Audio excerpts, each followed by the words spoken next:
Keputusan George Sugama terungkap, tangisan dan harapan ibu untuk damai. Jakarta Amateur News. Ketegangan semakin memuncak saat pengungkapan kasus penganiayaan yang melibatkan George Sugama Halim, seorang pria yang kini menjadi tersangka dalam penganiayaan terhadap Dwi Ayu Darmawati, 19, mantan pegawai toko roti Lindayes di Cakung, Jakarta Timur. Kasus ini mengguncang banyak pihak. Namun yang lebih mengejutkan adalah pengakuan ibu George, Linda Pancawati, yang mengungkapkan kondisi emosional anaknya yang tertekan dan ketakutan akan penjara. Linda mengungkapkan bagaimana anaknya, George, begitu terpuruk dan merasa takut akan nasibnya di penjara. Dia bahkan sempat menangis dan gemetar saat berbicara tentang masa depannya yang gelap. Dia tertekan ya. Kemarin sempat dia juga nangis, gemetar. Dia nggak mau di penjara, takut. Di penjara kan ya sangat sungguh tidak enak, itu jelas, ujar Linda dengan nada penuh kekhawatiran.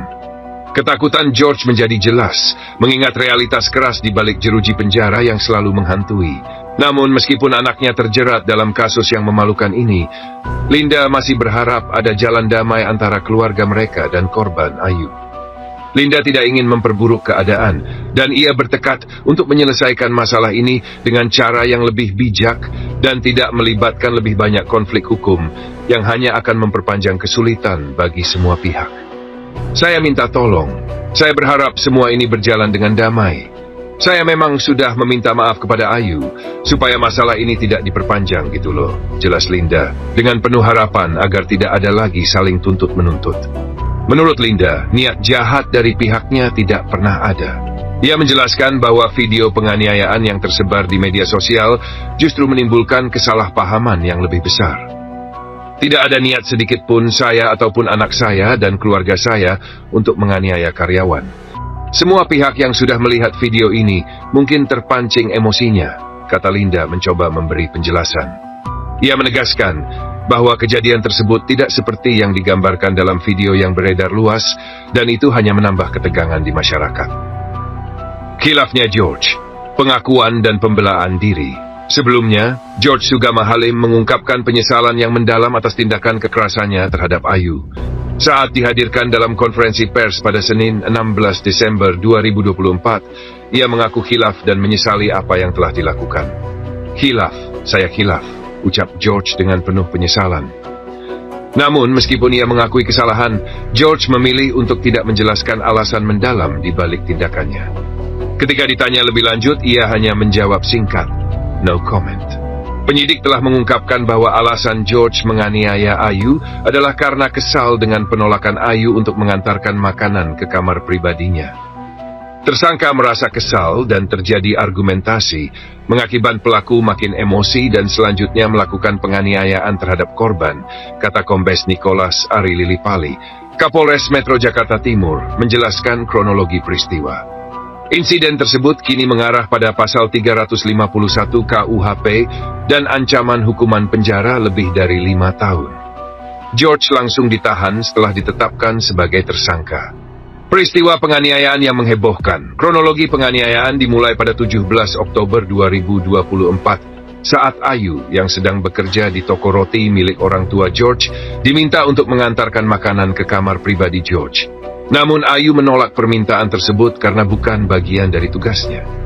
George, yang merasa tidak dihargai, lalu meluapkan amarahnya dengan melemparkan berbagai benda keras kepada Ayu, termasuk patung mesin edisi dan kursi. Ayu, yang sudah beberapa kali mendapat perlakuan tidak sopan dari George sebelumnya, mengungkapkan, mungkin karena kesal saya tolak, dia marah. Dia melempar saya pakai pajangan patung, terus melempar mesin edisi, melempar kursi. Peristiwa tersebut semakin memperburuk keadaan, apalagi setelah Ayu melarikan diri ke dapur, namun tetap diteruskan dengan lemparan benda keras, termasuk loyang yang mengenai pelipisnya hingga berdarah. Waktu itu saya belum sadar kalau kepala berdarah, hanya memegangi kepala saja, kata Ayu mengenang kejadian tersebut. Luka-luka di tubuhnya tak hanya di kepala, namun juga di tangan, kaki, paha, dan pinggang. Ayu menghadapi trauma dan insomnia. Setelah mendapat penanganan medis di klinik terdekat, Ayu memutuskan untuk melaporkan kejadian ini ke pihak kepolisian. Namun, di tengah perjuangannya, ia harus menghadapi trauma mendalam yang menyebabkan insomnia. Laporan diterima di Polres Jakarta Timur. Setelah laporan saya diantar untuk visum di RS Polri Kramat Jati, kata Ayu. sambil menunjukkan barang bukti berupa baju yang tercemar darah.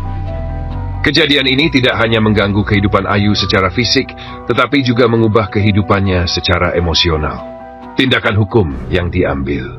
Polisi akhirnya mengambil tindakan tegas setelah laporan Ayu diterima. Mereka berhasil mengumpulkan barang bukti berupa patung, loyang kue, mesin EDC, dan kursi yang digunakan oleh George untuk menyerang Ayu. Setelah lebih dari 2 bulan kasus ini sempat mandek, akhirnya pada 15 Desember 2024, George ditangkap di sebuah hotel di Sukabumi, Jawa Barat. Keputusan untuk menangkap George membawa harapan bagi Ayu yang merasa bahwa keadilan akan ditegakkan. Namun, di sisi lain, Ibu George, Linda, terus berjuang agar masalah ini bisa diselesaikan dengan damai, meski menyadari bahwa kenyataan yang mereka hadapi begitu keras dan penuh tantangan.